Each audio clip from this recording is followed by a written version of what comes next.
यीशु मसीह के मधुर और मीठे नाम में आज दिनांक 4 जुलाई दिन सोमवार को हम आप सब अपन के श्रोताओं का हार्दिक स्वागत करते हैं। आज के दिन के लिए जो वचन है वो लिया गया है प्रकाशित वाक्य की पुस्तक उसका 22 अध्याय 17 पद। वचन कहता है, और आत्मा और दुल्हन दोनों कहती है आ, और सुनने वाले भी कहें कि आ, और जो प्यासा हो वह आए, और जो चाहे वह जीवन का जल सेत मेत ले।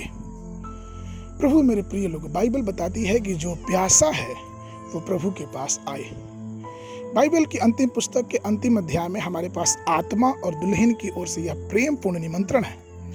वास्तव में पुराने नियम के समय संत और भविष्यवक्ता लोग और नए नियम के संत लोग, स्वर्ग में 4 जीवित प्राणी, 24 प्राचीन लोग, परमेश्वर के लाखों स्वर्गदूत इस बात का निमंत्रण देते हैं कि हम में से कोई भी अगर प्यासा है तो वो परमेश्वर के पास आए, जो अनंत जीवन का, अनंत जल का, जीवन के जल का देने वाला है।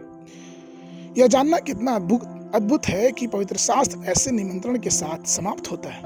उत्पत्ति की पुस्तक और प्रकाशित वाक्य की पुस्तक में कितना बड़ा अंतर है। उत्पत्ति की पुस्तक में हम पढ़ते हैं कि किस प्रकार से आदम और हव्वा को उस जीवन के वृक्ष, पाप के वृक्ष के फल खाने की वजह से उनको वाटिका से निकाल दिया गया। अर्थात उत्पत्ति की पुस्तक का जो अंत है वो एक अलगाव से हो रहा है, एक परमेश्वर से अलग होने की बात के साथ हो रहा है। लेकिन जब हम प्रकाशित वाक्य की पुस्तक के बारे में देखते हैं तो यहाँ पे हम पाते हैं कि एक निमंत्रण के द्वारा इस पुस्तक का अंत हो रहा है। हमें और आपको परमेश्वर के द्वारा निमंत्रण दिया गया है, और सिर्फ यही नहीं, वो निमंत्रण को हमारे और आपके जीवन में प्रभु यीशु मसीह कि इस धरती पे आ जाने से उस निमंत्रण को बहाल किया गया है, ताकि हम परमेश्वर के साथ संगति में और भी आगे बढ़ते जाएं, क्योंकि वो संगति है जो हमें परमेश्वर के साथ और भी आगे बढ़ाएगी। मत्ती रचित सुसमाचार उसका 11 उसके 28 पद में वचन कहता है, हे सब परिश्रम करने वाले और बोझ से दबे लोगों, मेरे पास आओ और मैं तुम्हें विश्राम दूंगा। उसने वादा किया है, उसने कहा है कि मेरे आसपास आने वाले, रहने वाले लोगों को मैं कभी छोड़ूंगा नहीं। लोगों ने उसे क्रूस पर चढ़ा दिया, सूली पर चढ़ा दिया, उसने अपना जीवन त्याग दिया, लेकिन फिर भी वो अपने हाथ फैलाए।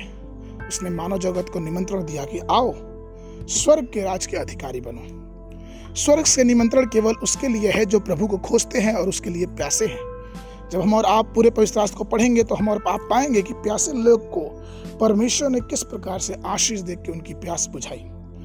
याकूब के जीवन में पढ़ते हैं कि याकूब पर आशीष का कारण था कि जब वो एसाव को आशीष से वंचित कर दिया तो वो अकेले परमेश्वर को ढूंढने लगा। दाऊद के जीवन पढ़ते हैं, दाऊद भजन संहिता 42 उसके पहले और दूसरे पद में कहता है, जैसा हिरणी नदी के जल के लिए हाँफती है, वैसा ही हे परमेश्वर मैं तेरे लिए हाँफता हूँ। जीवित ईश्वर परमेश्वर का मैं प्यासा हूँ, मैं कब जाकर परमेश्वर को अपना मुंह दिखाऊंगा। इसलिए आइए हे परमेश्वर के प्रिय लोगों, यदि हम अपने मन में ऐसी लालसा करें तो यहोवा निश्चय ही हमारी प्यास पूरी करेगा, हमारी प्यास बुझाएगा और हमारी प्यास बुझा के हमें अनंत जीवन का वारिस भी बनाएगा। आज के मनन के लिए जो पद है वो लिया गया है यशायाह नबी की पुस्तक उसका 55 अध्याय उसका पहला पद। वचन कहता है, आओ सब प्यासे लोग पानी के पास आओ, और जिनके पास रुपया ना हो तुम भी आकर मोल लो और खाओ। दाख मधु और दूध बिन रुपये और बिना दाम के मोल लो। बाइबल अध्ययन के लिए सुबह के समय अय्यूब की पुस्तक 28 और 29 अध्याय, संध्या के समय पीड़ितों के काम उसका 13 अध्याय 1 पद से लेकर 25 पद तक। परमेश्वर आप सबको आशीष दे।